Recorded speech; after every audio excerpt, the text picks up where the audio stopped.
Inside Israel, people are seeing a very different picture of the war from the rest of the world and from what you've just heard, with IDF soldiers documenting their military offensive in real time. Correspondent Jeremy Diamond reports on this trend unfolding on social media. This is a how-to video on how to blow up a mosque in Gaza. Format is internet fluent. The content is very real. Filmed, edited, and posted on Instagram by an Israeli soldier. It's one of dozens reviewed by CNN. For many in 2024, social media is everyday life. Israeli soldiers are no different, except they're fighting Israel's largest and most brutal war in decades. In video after video after video, soldiers document the destruction of Gaza and rejoice. They film detonations to use as wedding invitations. Among them are would-be comedians, whose videos satirizing the war show the devastation in Gaza.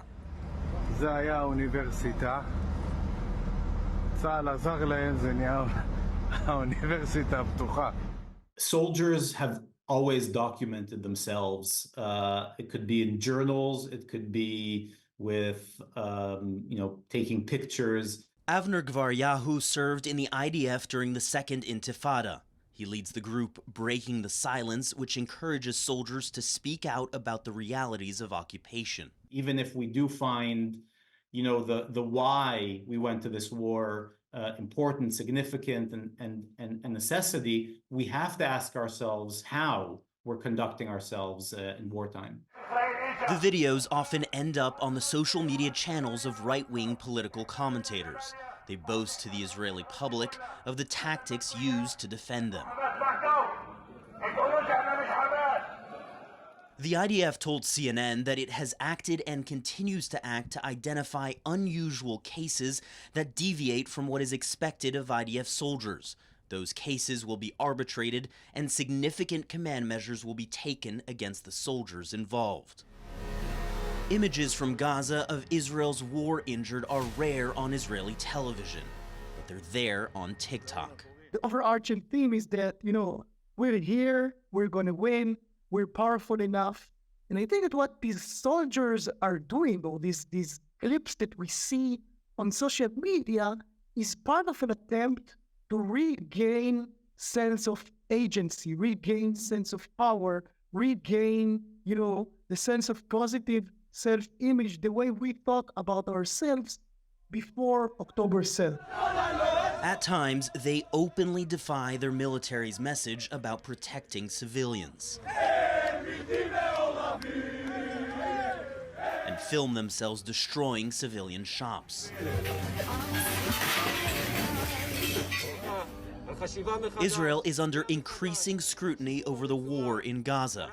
These videos may well be adding fuel to that criticism.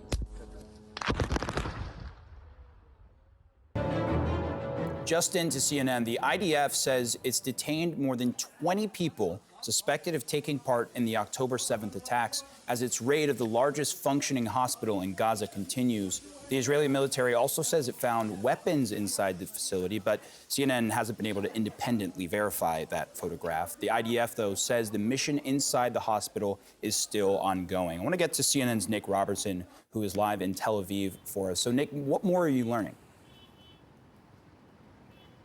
Well, there's a couple of things about the hospital we're learning from the World Health Organization. Say they are trying to work with the Israeli authorities to get access to the hospital and stabilize the situation there. According to hospital authorities, electricity in the ICU unit and possibly the oxygen supply there as well are in critical condition, and this could threaten the lives of several patients and infants that are within the within the ICU, the critical care unit at the hospital there.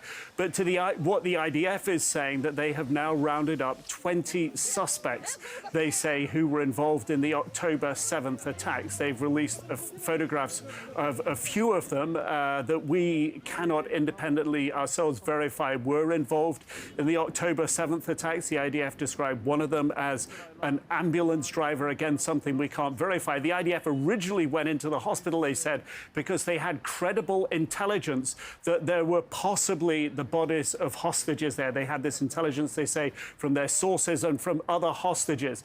The IDF point to the fact that hostages have been held in hospitals before, and according to hospital officials at the Nasser hospital, the IDF were digging up bodies in some of the temporary graves that have been dug inside the hospital to check those bodies. But later in the day, yesterday, Thursday, the IDF said that they were becoming aware that there could be terror operatives hiding amongst the displaced people within the hospital, and they began to filter out the displaced people from the hospital, taking into custody those suspects. And now they say 20 suspects involved October 7th have now been rounded up from that hospital. Yeah. Well, Nick Robertson, going to continue to follow those updates. Thank you so much.